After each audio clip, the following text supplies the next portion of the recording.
बिस्मिल्लाहिर्रहमानिर्रहीम। आज जो आप वीडियो देख रहे हैं वो है एक्सरसाइज नंबर 7.1। क्लास जो है आज की हमारी है वो सेकेंड ईयर की क्लास है।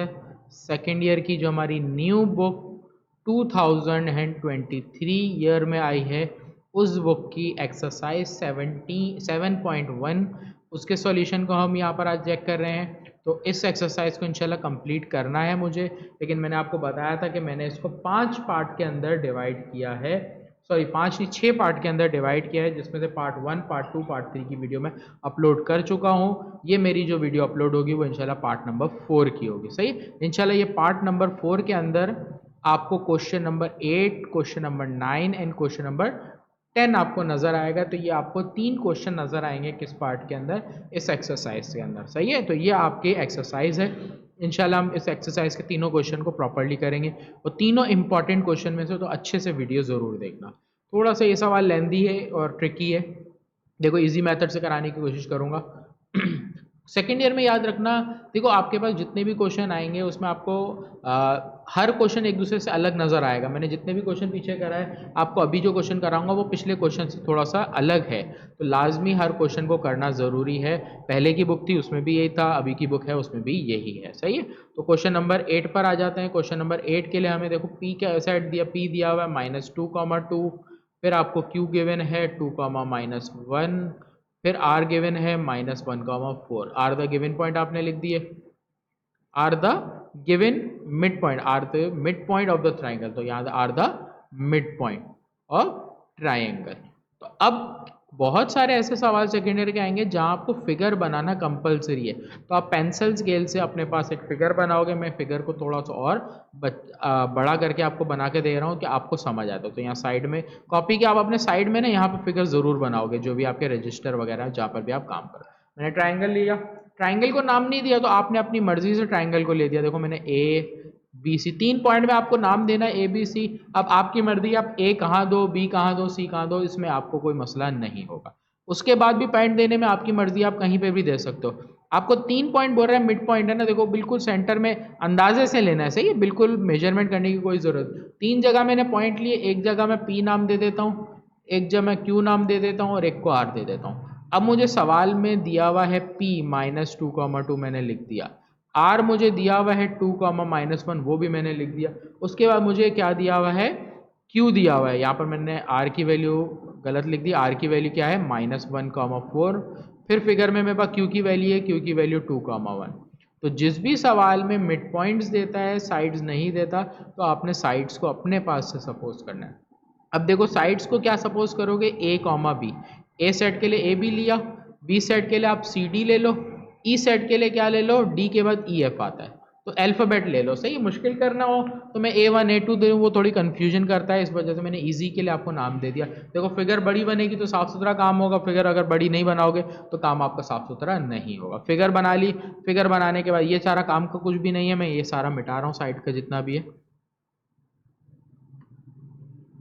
ये मेरी फिगर आ गई, तो फिगर को भी मैं क्या कर लेता हूँ, मेरे पास जगह है ऊपर, तो मैं इसको फिगर को ऊपर ले जाता हूँ। ये फिगर मैं ऊपर रख गया। आप अपने पास जहाँ पर भी साइड में जगह मिले इसको बनाओगे, लेकिन प्रॉपरली बनाना आपके लिए ज़रूरी है पेंसिल वगैरह को यूज़ करके। सही, पेंसिल स्केल से कोशिश करो कि स्केल से बना लो, ना बनाओ तो अपने हाथ से ड्रॉ कर सकते हो, लाइन स्ट्रेट बने। ये आपकी कंडीशन थी।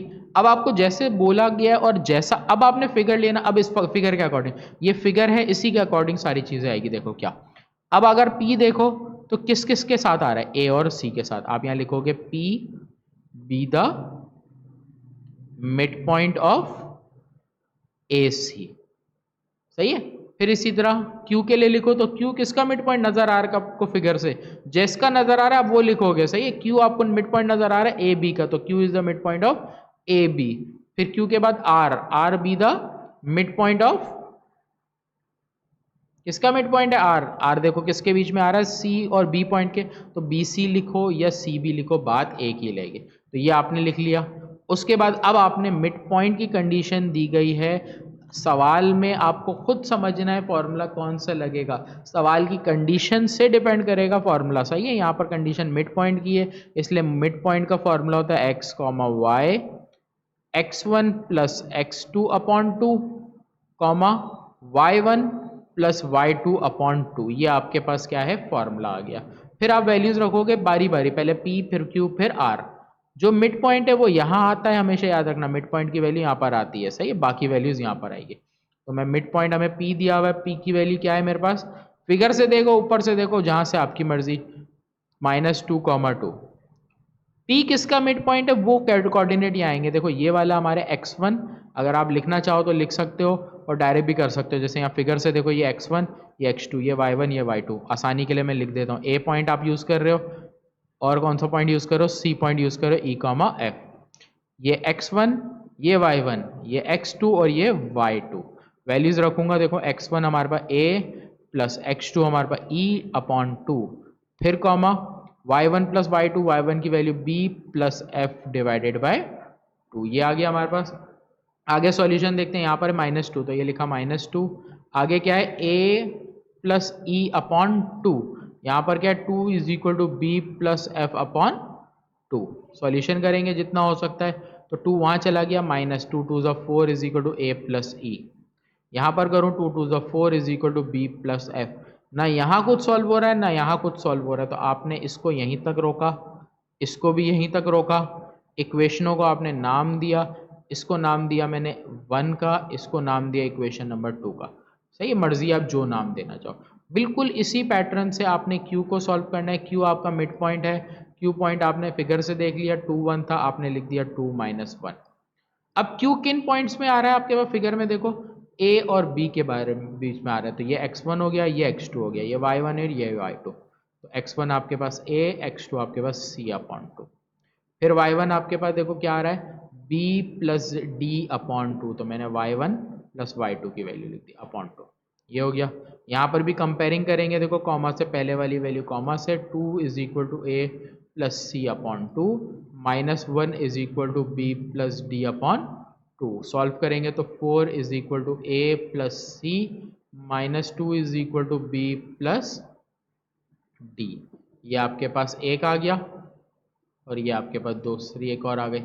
2 तक आप नाम दे चुके थे। देखो इस सवाल में एक आसानी अब ट्रिक करता हूँ, देखो वैसे तो आप 1 2 दे सकते थे, मैं यहाँ पर एक देखो क्या करूँगा, यहाँ पर इसको 2 नाम नहीं देता, इसको नाम देता हूँ a, या 1 या a, यहाँ पर देखो 2 उसके सामने b, ये क्यों दिए है, ये आप आगे स्टेप देखोगे ना आपको समझ आ जाएगा कि मैंने यहाँ पर नाम डिफरेंट क्यों किया, कि सॉल्व करने में ईजी होगा इसी वजह से, सही है, वरना देने का 1 2 3 4 भी दे सकते थे, आपकी मर्जी, अगर आपको वो इजी लगे तो बेहतर है, तो मैं करा रहा हूँ वो देख लो तो ज़्यादा इजी हो जाएगा, सही है। फिर आर दिया हुआ है, आर पॉइंट दिया हुआ है -1, 4, तो आर की वैल्यू लिखी -1, 4।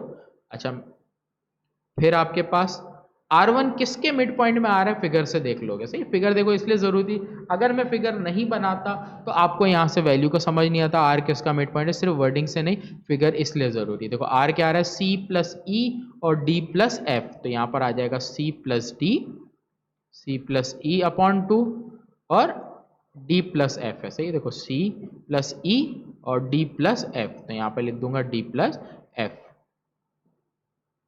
तो d plus F divided by 2, ये हो गया।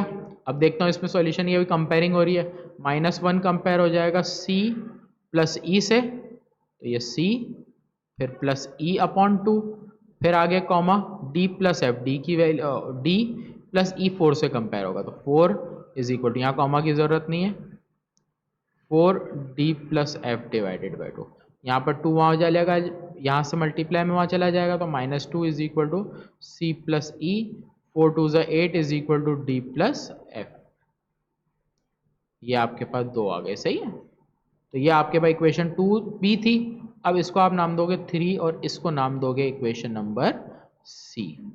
अब ये 6 इक्वेशन आई है, आप इन 6 इक्वेशन को 3 सपोज करो, 6 इक्वेशन दी है लेकिन 3 सपोज करो, जो आप बाकी 3 इक्वेशन में करोगे इसी तरीके से बाकी 3 इक्वेशन में भी आपने यही स्टेप करना होगा। देखो कैसे, अब मैं क्या कर रहा हूँ, यहाँ पर इन इक्वेशन को सॉल्व करूंगा। इक्वेशन को सॉल्व करने के लिए सबसे पहले तो मैं क्या करूंगा, स्टेप याद रखना, जैसे मैं कर रहा हूँ वैसे ही करनी होंगे आपको भी, सही है।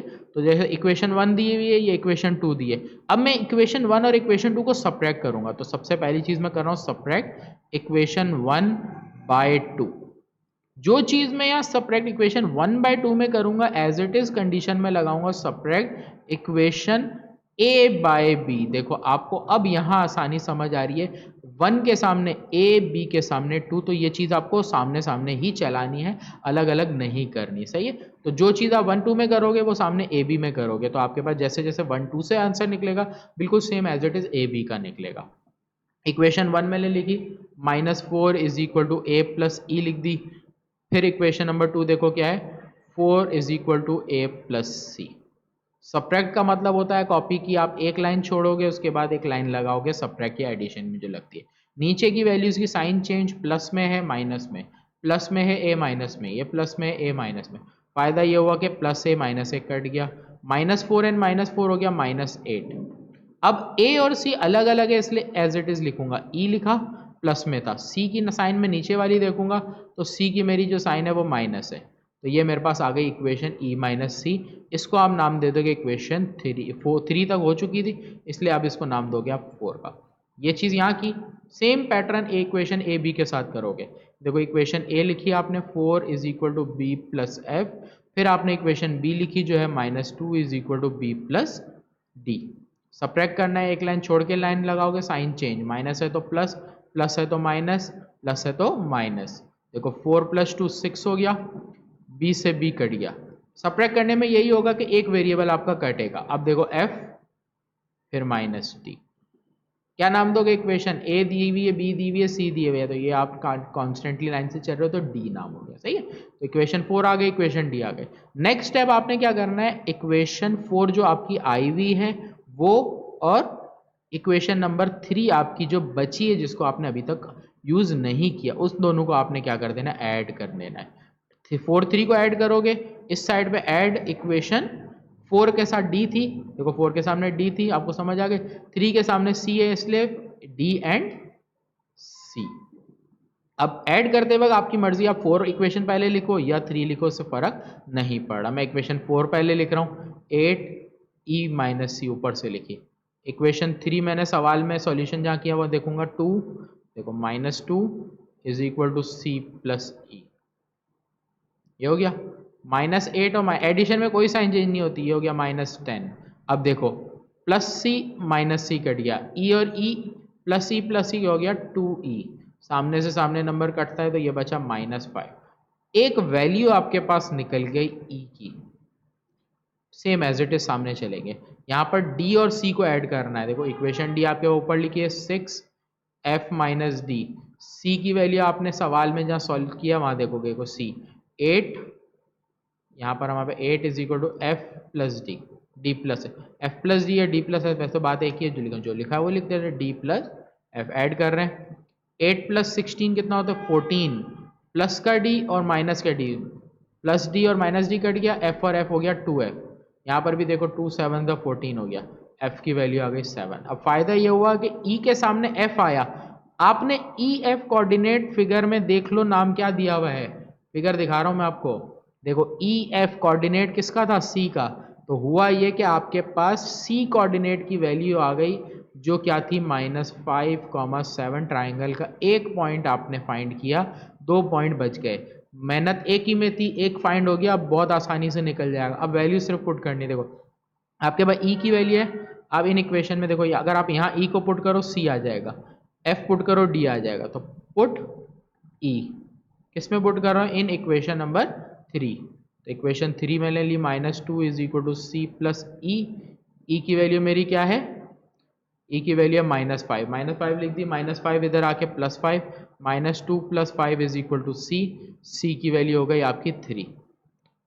सेम प्रोसीजर जैसे आपने ई पुट किया, एफ पुट करने के लिए भी करोगे, पुट एफ, और यहाँ 3 में पुट किया तो put F in equation C, 3 के सामने सी, देखो नजर है, अब नजर आ रहा है कि मैंने फायदे ए बी सी 1 2 3 नाम क्यों दिया था। 8 देखो लॉजिकल है, साइंस पढ़ना है तो लॉजिकल चीज़ों को दिमाग में रखना ज़रूरी है, वरना साइंस पढ़ने का फ़ायदा ही नहीं है। यहाँ पर आपने क्या पुट करना है, एफ पुट करना है, सही, F in equation number C. तो डी एफ की वैल्यू आपके पास देखो सवाल में है +7 है, वहाँ जाके -7, डी की वैल्यू क्या आ रही है 1। देखो अब आपके पास सी और डी एक कोऑर्डिनेट है, ये सी डी मैंने अभी तो यहाँ लिखा, आपको फिगर दिखाता हूँ, देखो फिगर में आपने क्या, ये रहा सी डी किसका है, बी का कोऑर्डिनेट है, तो सी आ गया कोऑर्डिनेट, बी कोऑर्डिनेट भी आ गया, 3,1 हो गया। आधे से ज़्यादा काम हमने आंसर निकाल लिया। अब ए बच गया। अब ए निकालने के लिए देखो क्या करना है, आपको खुद समझ आ जाएगा। ए निकालने के लिए आपके पास क्या है, ए कोऑर्डिनेट में आपके पास ए बी आ रहा है, इसका मतलब आपको ए और बी फाइंड करना है। ए फाइंड करने के लिए आपके पास एक ऑप्शन है, ई पुट करोगे ए आ जाएगा, एक ऑप्शन यहाँ है सी पुट करोगे तो भी ए आ जाएगा। तो किसी भी ऑप्शन से आप चलो, आपकी मर्जी, आंसर सेम आता है। मैं इक्वेशन 2 को यूज करता हूँ, सही है। तो पुट इक्वेशन 2 में देखो क्या है, 4 is equal to A plus C. A निकालना है मुझे, सी पुट करना पड़ेगा, तो यहाँ लिखूंगा put C in equation number 2। सही है, ये इक्वेशन 2 थी ये रही। तो यहाँ पर इक्वेशन 2 लिखोगे, 4 is equal to A plus C मैंने लिखा। सी की वैल्यू मेरे पास क्या है 3, प्लस 3 वहाँ जाके -3। ए की वैल्यू क्या आ गई, यहाँ पर छुप रहा है, मैं ऊपर ले लेता हूँ, सही।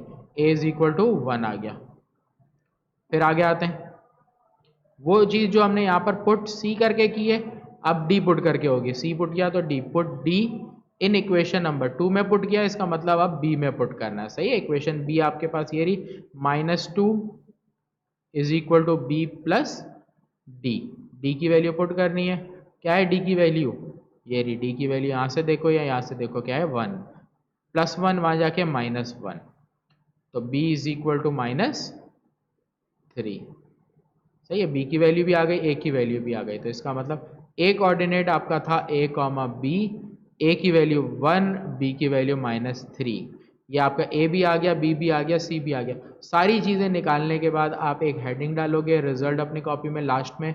रिजल्ट में आपने कोऑर्डिनेट निकाला, ए कोऑर्डिनेट निकाला -1,3, बी कोऑर्डिनेट आपने निकाला, देखो ये रहा 3,1, 3,1। सी कोऑर्डिनेट निकाला, सी कोऑर्डिनेट की वैल्यू कहाँ है, ये रही मेरे पास, ये रही। सी कोऑर्डिनेट की वैल्यू -5,7। ये आपके 3 आंसर है। सेकेंड ईयर के क्वेश्चन थोड़े से बड़े ज़रूर हैं, तो ये एक क्वेश्चन का सॉल्यूशन हुआ। सॉल्यूशन के स्टेप याद रखो। सेकेंड ईयर के सॉल्यूशन, अगर सवाल में सॉल्यूशन अच्छे रखने हैं, सवाल के सॉल्यूशन को दिमाग में रखना है, तो आप पेंसिल अपने सामने रखो, स्टेप को पार्ट कर लो कि ये स्टेप से हमें सॉल्व करना है सवाल को, तो आपको आसानी हो जाएगी, समझ आना ईजी हो जाएगा, सही है। तो क्वेश्चन नंबर 8 के बाद चलते क्वेश्चन नंबर 9 के ऊपर। मैं आपका टीचर सलमान आरिफ, मेरा YouTube channel master coaching centre आप देख रहे हो। अगर आपको ये यूट्यूब चैनल और इसमें फ़ायदा हो रहा है तो लाजमी लाइक और सब्सक्राइब ज़रूर करिएगा, सही है। क्वेश्चन नंबर 9, अब देखो सवाल पढ़ो, क्या दे रहा है, z कोऑर्डिनेट दे रहा है। जैसे सवाल दे रहा है ना, हम वैसे ही करेंगे। x दे रहा है, given 2 point on y and a point y, divide the line segment xz externally in the ratio, find the coordinate of y। तो आपको 2 पॉइंट दे रहा है, इसको अगर मैं रफली ड्रॉ करके दिखाऊं तो एक लाइन दे रहा है, इस लाइन का एक पॉइंट दे रहा है z, एक पॉइंट दे रहा है x, z पॉइंट की वैल्यू दे रहा है 4,5, x कोऑर्डिनेट की वैल्यू दे रहा है 7,-1। आपको बोल रहा है इस लाइन पे एक y पॉइंट क्या है, डिवाइड कर रहा है। सपोज कर लेते हैं y पॉइंट यहाँ कहीं पे भी सपोज कर लिया हम, सही। y पॉइंट डिवाइड कर रहा है, किस रेशो में ये डिवाइड कर रहा है, 4:3। तो इतना हिस्सा 4 है, बाकी का हिस्सा 3 है, सही। तो आपको इस y पॉइंट की फाइंड करनी वैल्यू, तो इसको आप सपोज करोगे xy, ये फाइंड करना, बाकी सारी चीज़ें दी हुई है। और जब भी रेशो का वर्ड आता है तो कौन सा फॉर्मूला लगता है, बाइसेक्टर का। बाइसेक्टर के 2 फॉर्मूले लगाए थे, इंटरनल एंड एक्सटर्नल। सवाल में मेंशन ना हो तो इंटरनल लगेगा, सवाल में अगर मेंशन है इंटरनल या एक्सटर्नल, कोई भी मेंशन वर्डिंग है, तो आपने उसी को फॉर्मूले से यूज़ करना है, सही है। तो आपने पॉइंट ले लिया, तो गिवन पॉइंट क्या है, z 4,5, x 7,1 B the given point, given points. फिर आपको दिया हुआ है m रेशो n, रेशो को आप mn से लिखते हो, 4:3 are the given ratio. Data जैसे बनाते हैं न्यूमेरिकल का, वैसे भी बना सकते हो। y x, y हमने इसको दिया हुआ है और ये हमें रिक्वायर्ड है, सही। जैसे डेटा बनानी है, एक शॉर्ट बना लिया। फॉर्मूला लिखेंगे किसका, एक्सटर्नल की वर्डिंग दी है, तो यहाँ होता है x, y, फिर क्या आता है m x2 minus n x1 upon m plus n, comma m y2 minus n y1 divided by m plus n। ये आपका फॉर्मूला है। वैल्यूज़ पुट करोगे, एम एन की जगह रखोगे x1, देखो यहाँ से ही लिख लेता हूँ, ये x1, ये y1, ये x2 और ये y2। मैं वैल्यूज़ लिख ली, वैल्यूज़ लिखने के बाद आपने क्या करना है, यहाँ पर वैल्यूज़ को पुट करना है। आपके पास आ जाती है यहाँ पर y x, y, m की वैल्यू आपके पास है 4, फिर मल्टीप्लाई बाय साइन, कोई बीच में साइन नहीं है तो मल्टीप्लाई। x2 की वैल्यू देखो आपने ऊपर यहाँ लिखा हुआ है, तो यहाँ पर लिख सकते हो, फिगर में लिख सकते हो, जहाँ पर भी लिखो यहाँ लिखो, लेकिन लिखो तो फिर आपको पक्का होगा और वैल्यू पुट करने में गड़बड़ नहीं होगी। अक्सर और बेशतर वैल्यू पुट करने में ही गड़बड़ होती है। x2 की वैल्यू आपके पास 7 है, फिर माइनस n की वैल्यू आपके पास क्या है 3 है, फिर y1 की वैल्यू आपके पास फिर क्या है x1 है 4, नीचे m1 plus m2, m1 plus m2 गलत क्या कर दिया कि एक्सटर्नल के फॉर्मूले में नीचे भी आता है माइनस, तो m माइनस एन, तो 4 माइनस 3, कॉमा m की वैल्यू आपके पास 4, y2 की वैल्यू आपके पास 1, n की वैल्यू आपके पास 3। सही है, सवाल से देखिए। उसके बाद फॉर्मूले में है y1 की वैल्यू आपने देखी 5 मल्टीप्लाई बाय 5, नीचे 4 माइनस 3। नीचे आ जाते हैं, आगे क्या हो रहा है सॉल्यूशन में, y x, y, 4 7 ज़ा 28, 4 3 ज़ा 12, 4 माइनस 3 1, 4 1 ज़ा 4, 5 3 ज़ा 15, 4 माइनस 3 1। ऊपर अब अगर माइनस करो तो 28 में से 12 जाएगा, 16 बचेगा, 4 में से 14 जाएगा, माइनस 11 आ जाएगा। ये हमारे पास किसकी वैल्यू आ गई, y की वैल्यू आ गई, जो हमने निकालनी थी, आंसर आ गया। क्लियर है? तो ये हमारे को सवाल बहुत छोटा था। देखो कुछ सवाल छोटे होंगे, कुछ सवाल बड़े होंगे, सेकंड ईयर में आपको ये सारी चीज़ें तो मिलेगी। सही है, तो देखो बहुत छोटा आंसर था, y निकालना था, हमने y निकाल दिया, ये हमारा आंसर खत्म। चाहो तो रिजल्ट बना के लिखो तो और भी अच्छे तरीके से हो सकता है। सही है, तो ये क्वेश्चन नंबर 9 था। क्वेश्चन नंबर 10 पे आते हैं, देखते हैं क्वेश्चन नंबर 10 क्या है। क्वेश्चन नंबर 10 में देखो, अगर डायरेक्ट देखूं तो रेशो फाइंड करना, फॉर्मूला आपका इसी में से ही लगेगा, और देखो पूरे सवाल में आपको P पॉइंट दे रहा है, divide the line segment A B. तो अब देखो एक लाइन दे रहा है, रफलीट फिगर बनानी, ए 8,9, बी दे रहा है क्या 1,2, आपको रेशो फाइंड करना है। अब ये जो रेशो लाइन का होता है ना, ये हिस्सा एम एन, ये आपको दिया हुआ नहीं है, और ये जो पॉइंट है इस बार ये दिया हुआ है, पूरा नहीं दिया, आधा दिया हुआ है, पी पॉइंट नाम दिया है, k,7 ये दिया हुआ है। तो अब फॉर्मूला आपका यही लगेगा, तरीका वही चलेगा, जैसे A 8,9, B 1,2, be the given point.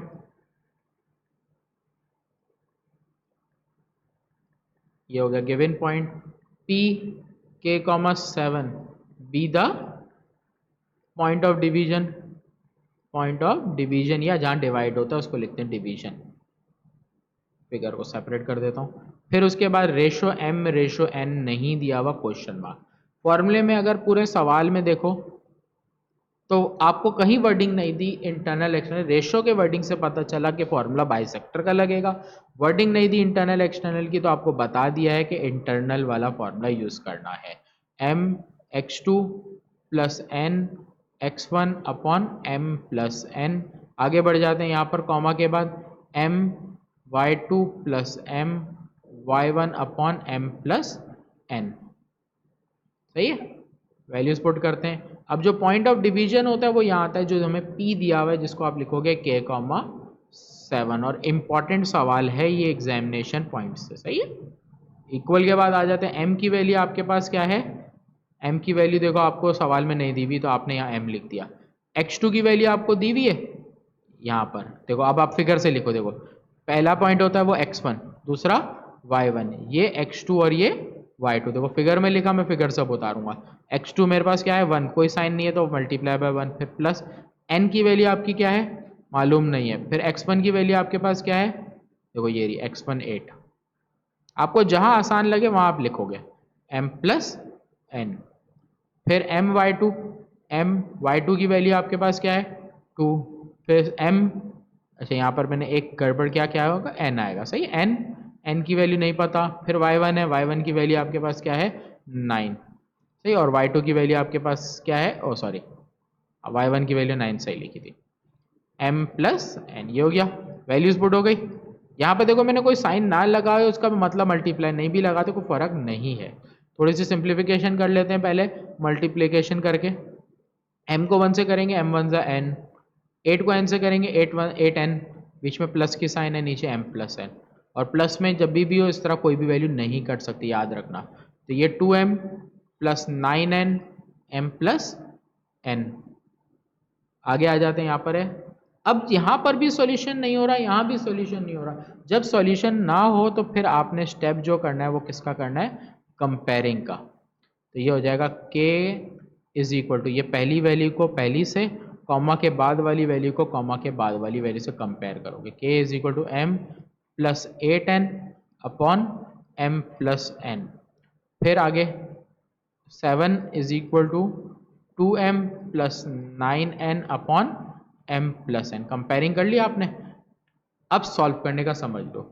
जब भी इस तरह से रेशो के सवाल में इस तरफ की वैल्यू गिवन होगी, इधर में से रेशो या पॉइंट कुछ भी पूछ रहा होगा, तो आपने इस तरह कंपेयरिंग करने के बाद ये देखना है कि किस पार्ट में आपके पास इज इक्वल से पहले नंबर वाली टर्म है, कांस्टेंट मतलब नंबर है, कांस्टेंट तो के भी आपका, लेकिन यहाँ पर आपके नंबर वाली टर्म के आपने उसको लेते हुए सॉल्व करना है। इसको लेके सॉल्व नहीं कर सकते क्योंकि के है, एम है, एन है, तो वेरिएबल सॉल्व नहीं होंगे। जहाँ एम एन एन नजर आ रहा होगा वहाँ आप सॉल्व करोगे। सही, इसको सॉल्व करने के लिए ये डिवाइड में वहाँ जाके multiply, 7m plus 7n, 2m plus 9n। अब m वाली वैल्यू को आपने m के पास लेके जाना है, n को n के पास ले जाना है। सही है, 7। अच्छा, इसमें एक चीज़ याद रखना, हमेशा m वाली ही वैल्यू को वहाँ लेके जाओगे और n को यहाँ लेके जाओगे। कुछ एक सवाल ऐसा है जिसमें साइन का फ़र्क आ जाता है, इसीलिए आपने यही स्टेप को फॉलो करना। सही, 2m 9n, ये प्लस 7 वहाँ जाके माइनस 7n, 7 में से 2 गया 5m, 9 में से 7 जाएगा 2n। अब अगर आप सवाल को देखो तो आपको फाइंड करना है m divided by n, ratio find करना है ना। तो उसके लिए देखो n को मैं इधर लेके आऊँगा, 5 को मैं इधर लेके आऊँगा, 2/5। तो ये हो गया m ratio n is equal to 2 ratio 5। आपको सवाल में रेशो फाइंड करने को बोला गया था, आपने रेशो फाइंड कर दिया। सवाल में ऑल्सो फाइंड के भी लिखा था, तो यहाँ आप लिखोगे K is equal to question mark. m निकालने के बाद, n निकालने के बाद आपने हमेशा mn को यहाँ पुट करना, अगर आपको कोई वेरिएबल गिवन हो दूसरी साइड में और वो फाइंड करने का बोले तो। मैं यहाँ पर करता हूँ पुट m एंड n। तो k m की वैल्यू आपके पास क्या है 2, 8, n की वैल्यू आपके पास क्या है 5। नीचे आ जाता हूँ यहाँ पर भी, तो m प्लस n, k 2, 8 5 जो 40, नीचे 5 प्लस 2 7, 42 अपॉन 7, 7 के टेबल में 42 आता है, 7 6 ज़ा 42, तो ये होगा 7 1 ज़ा 7, 7 6 ज़ा 42। पॉइंट में अगर आंसर नहीं आता तो ज़्यादा चांस होते हैं कि आपने गलती नहीं की। ऑलमोस्ट जो सवाल है उसमें आंसर ऐसे ही होते हैं कि जो पॉइंट में नहीं है। तो आंसर में एक ये वैल्यू आ गई, एक ये वैल्यू, दो चीज़ें आई तो रिजल्ट बनाने की आदत अच्छे से रखो, या एक वैल्यू भी आए तो रिजल्ट बनाओ। mn is equal to 2 ratio 5 और आपके पास k इज इक्वल टू 6। तो यहाँ तक आपका आके जो लेक्चर था वो आपका ऑलमोस्ट कंप्लीट हो गया। तो आज जो हमारा टारगेट था क्वेश्चन 8, 9 और 10 का था, जो मैंने कंप्लीट करा दिया। इंशाल्लाह इसके बाद नेक्स्ट वीडियो में मिलते हैं। मेरे चैनल को लाइक और सब्सक्राइब ज़रूर कर लीजिएगा, अच्छा लगे तो दूसरों के साथ शेयर भी कर लें।